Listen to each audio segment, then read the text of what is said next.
Hello everyone, welcome to my first international speech.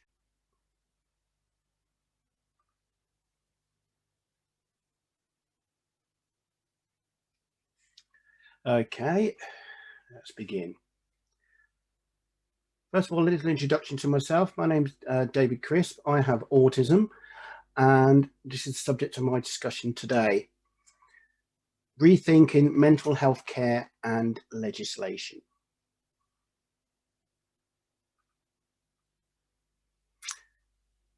It is somewhat of an irony that while autism is classified under the Diagnostic and Statistical Manual of Mental Disorders, 5th edition, or DSM-5, little is known about its psychiatric aspects. In truth, autism is a neurodevelopmental rather than a mental order or psychiatric illness. Sometimes the presenting symptoms of autism are not the core deficits of social interaction and social communication, but superimpose psychiatric problems such as anger outbursts, depression, and hyperactivity. Unfortunately, these problems are either ignored by professionals being part of autism itself, or conversely, and perhaps more concerningly, autistic behaviours are too often misinterpreted as psychiatric disorders. In the latter interpretation, this can lead to many autistic individuals being institutionalised incorrectly for perceived mental illnesses rather than being correctly interpreted as negative autistic behaviours as a result of stress, anxiety, or sensory overload. Sadly, this can lead to autistic young people and adults being detained unnecessarily, often for long periods of time, and being denied access to appropriate support that is more applicable to their autism diagnosis. Sometimes refusal to consent to medical treatment by autistic adults can be misinterpreted as a form of self-harming or self-neglect, when in reality there has been little or no attempt to acknowledge the sensory and socially communicative difficulties associated with being in a hospital environment. There is currently no medication whatsoever that is universally effective in autism. Yet medications are often prescribed inappropriately for both control of maladaptive behaviour and the treatment of other medications such as seizures. All too often, however, autistic children and adults are often over-medicated in an effort to control rather than manage their behaviour. Using medication as a form of restraint must be limited to extreme cases, and only after less invasive forms of behaviour management have been used. For example, in 2016, a young man called Oliver McGowan, who has mild autism, cerebral palsy, and focal epilepsy, was admitted to hospital because of seizure activity, and his life was cut tragically short. Although not diagnosed with any mental illness, he was prescribed antipsychotic medication to control his agitation whilst in hospital. This was despite being informed by Oliver himself and his parents that certain antipsychotics caused him severe side effects, including increased agitation and seizures.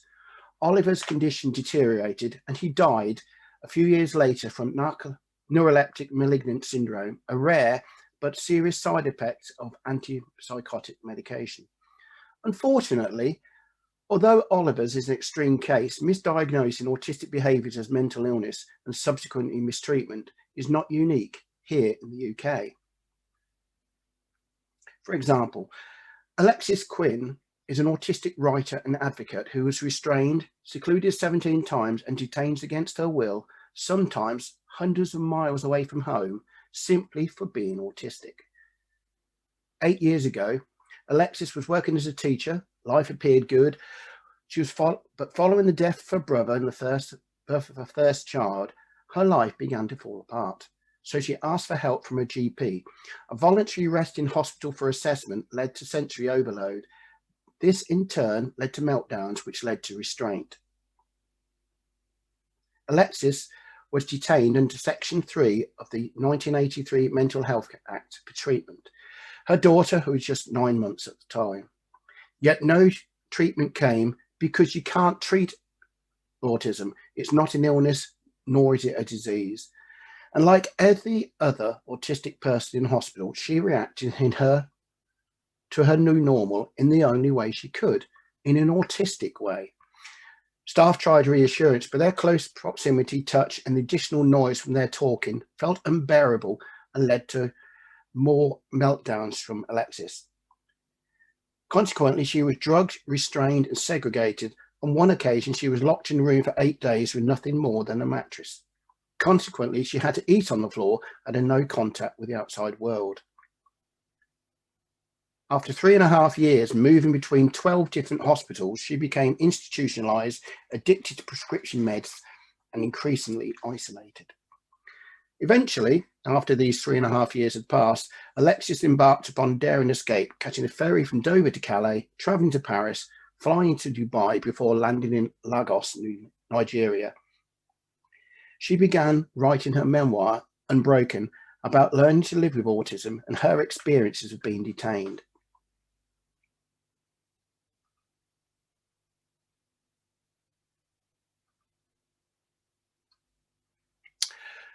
Benji O'Reilly, a former nurse, described a prison-like environment endured by her daughter during her hospital admission last October.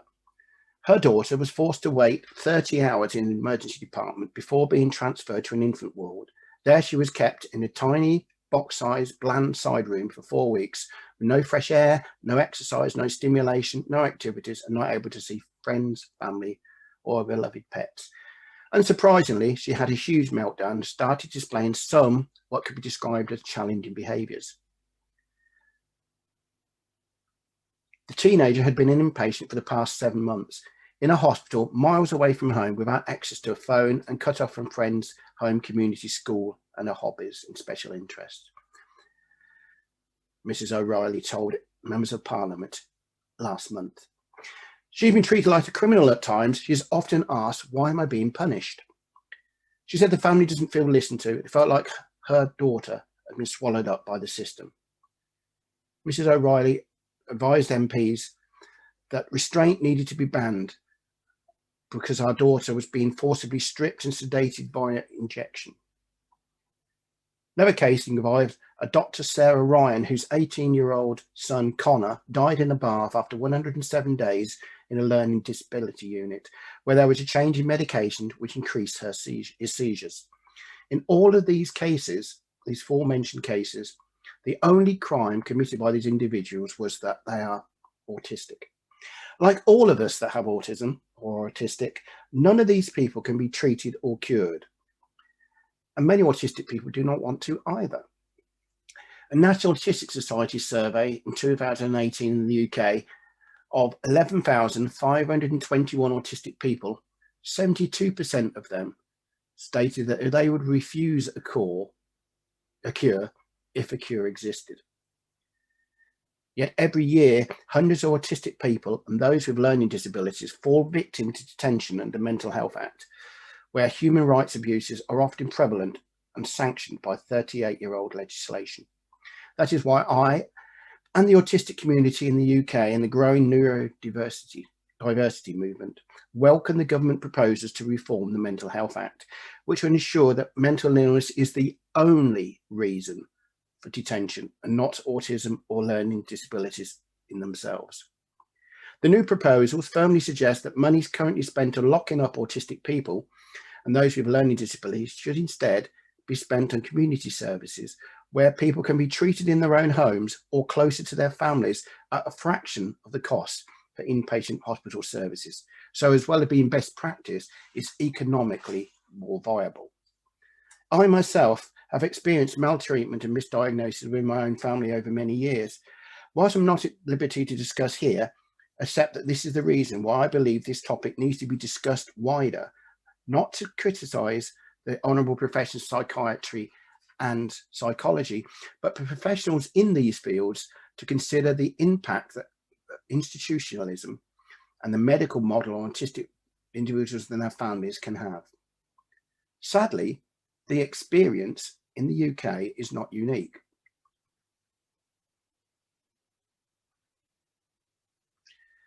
There have been other alarm cases in recent years in the USA and around the world, where staff in general hospital settings have failed to acknowledge the sensory and social communicative problems associated with being in a hospital environment, leading to behavioural problems in autistic individuals being misinterpreted as psychiatric problems and subsequently leading to overtly restrictive practices and subsequent detention in mental health units. Once in such units, the incidence of challenging behaviour often increases dramatically, leading to a longer incarceration than would have been necessary if the needs of an autistic individual had been more fully understood.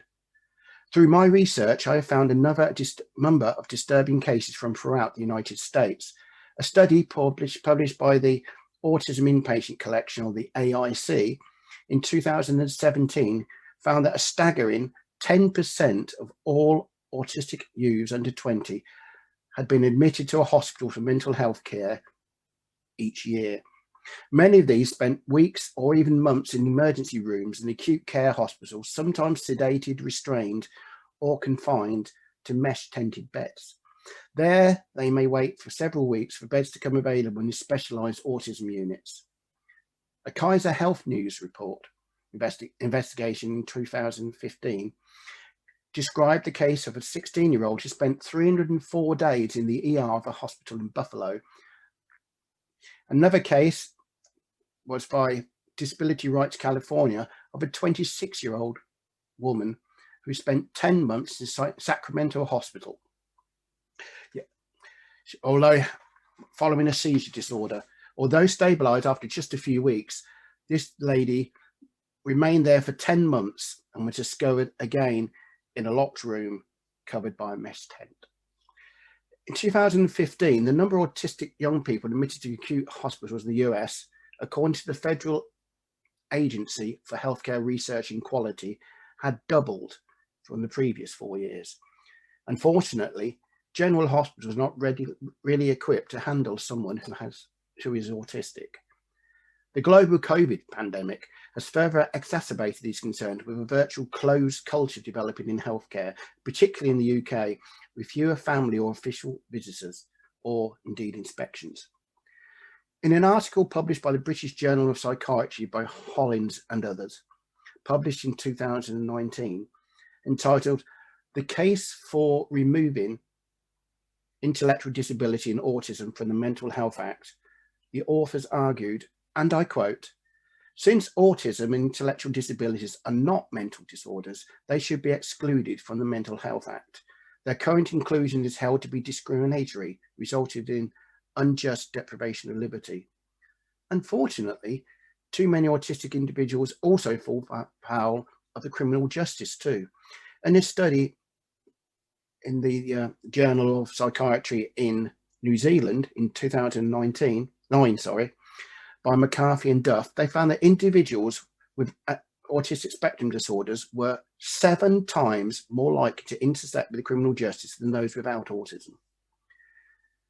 Further, Coming Home, a report on out-of-area placements and delayed discharge for people with learning disabilities and complex needs, commissioned by the Scottish Parliament 2018, concluded that an individual who is simply communicating their distress may find themselves detained in hospital for prolonged periods and subjected to restrictive practices, including inappropriate psychotropic medications. And further, hospital admissions may distress individuals and exacerbate their behavioural problems. These actions at home in the UK and abroad have undoubtedly denied autistic people, sometimes without advocacy, access to appropriate healthcare provision.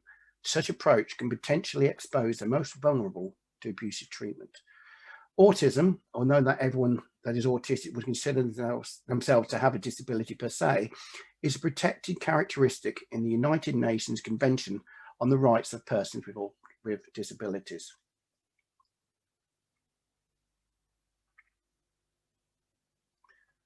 Studies in the UK have concluded that autistic people and the learning disabled, liberty is restricted for much longer than for people with mental disorders alone. People are compelled to be in environments that harm the person's rights and activities such as music, watching films, and pursuing their special interests. Too often, the ward environment has a profoundly negative effect on an autistic person's well-being due to sensory overload or confusing rules and regulations or misunderstanding of medical jargon. Some may experience threats or attacks from other patients. For example, a few years ago, whilst working for the National Autistic Society in the UK, I carried out a needs assessment and transition for a gentleman coming from secure mental health unit to a specialist autism residential care. This gentleman had been repeatedly abused, physically and verbally, by staff, patients and residents, and had evidence of sustained injuries on his person, and he screamed and cowered whenever any member of staff was in his personal space. By using low arousal approaches and observing from a distance, allowing the gentleman to pace around, he was allowed time to settle before any attempts were made with personal care or other hands-on support. The first night, this gentleman screamed for much of the night and whilst being showered.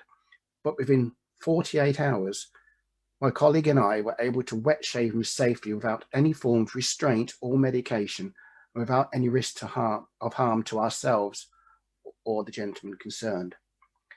Statistically, autistic adults and young people have been found to have much higher incidence of comorbid conditions than neurotypicals, including seizures and mental illness.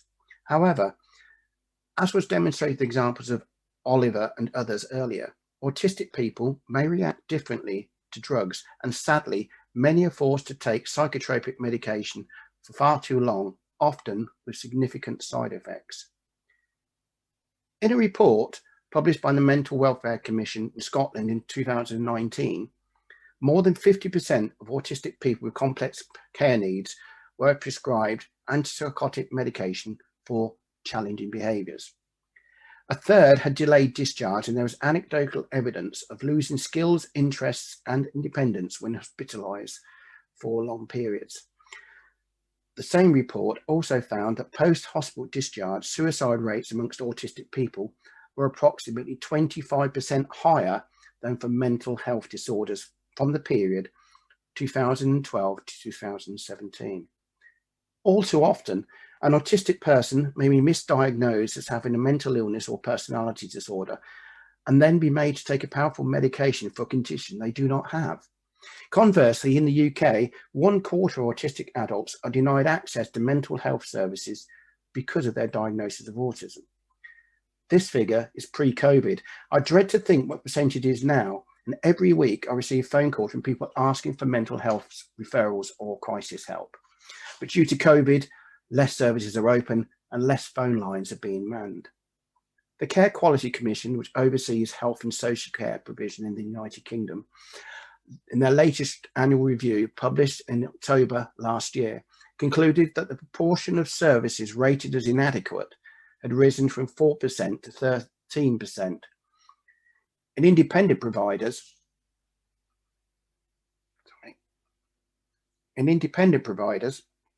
this figure had risen dramatically from 5% to 22%. In April 2020, there were almost 100,000 fewer mental health referrers in the UK than for the previous year, a drop of 31%. Concerns have been raised that closed cultures may be developing an increasing abuse and human rights violations due to services restricting families from visiting because of COVID. Samantha Clark, Chief Executive of Learning Disabled England, which represents people with learning disabilities, carers and self-advocacy groups, has stated people are still being traumatised for life by the very places that are meant to help them. So the question remains, why is this a problem and what needs to be done? There has to be a way to separate autism and learning disabilities from mental health disorders. In the UK, only people with an intellectual disability or autism can be detained for socially inappropriate or aggressive behaviour.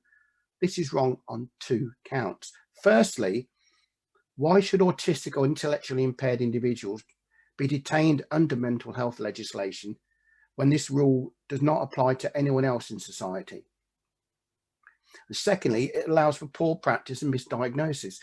Challenging behaviour as a response to sensory overload, miscommunication, trauma or abuse, including institutional harm, may be overlooked by seeking a psychiatric and medical response rather than the normal autistic response to a stressful environment or situation.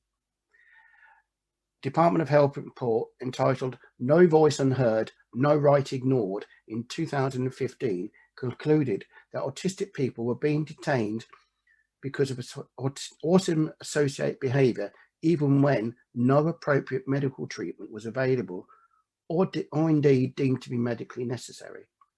In a survey completed as part of this report, 77% of respondents wanted a change in the way that autism was treated under the Mental Health Act. 6 years later, the promised review is finally being undertaken by the British government. Internationally, as mentioned previously, the United Nations Convention on the Rights of Persons with Disabilities is changing the landscape for mental health legislation, and psychologists and psychiatrists and all within the mental health field need to be at the forefront of these challenges. Undoubtedly, autistic children and adults can have comorbid psychiatric disorders, but sometimes normal autistic behaviour is misdiagnosed as psychosis or neurosis, when the individual may simply be reacting to the stressful situation or environment. Unfortunately, this mishandling or failure to provide adequate provision and mental health referrals has increased substantially since the COVID pandemic, and may not simply no longer be a case of a few bad apples, but a failure of the whole inpatient system in the UK and abroad. So to conclude, autism is not a mental health disorder or condition, but rather a lifelong condition that affects how people communicate, relate to other people, and how they experience the world around them. Inevitably, some autistic individuals may need to be institutionalized. However, due to inadequate service provision, too many autistic people really struggle, eventually hitting complete crisis and facing being put in a hospital that is unfit for their needs. Legislators and mental health professionals need to listen to the growing number of voices, especially amongst the autistic communities themselves, so that autistic people aren't inappropriately detained or sectioned for longer than is deemed necessary, and they are afforded the same rights as their neurotypical peers. So finally, to conclude as we began, quoting the DSM-5 Manual of Mental Health Disorders, autism is not a mental health disorder. It's a different way of thinking, and that is how psychologists, psychiatrists, and all within the mental health field need to look at these individuals.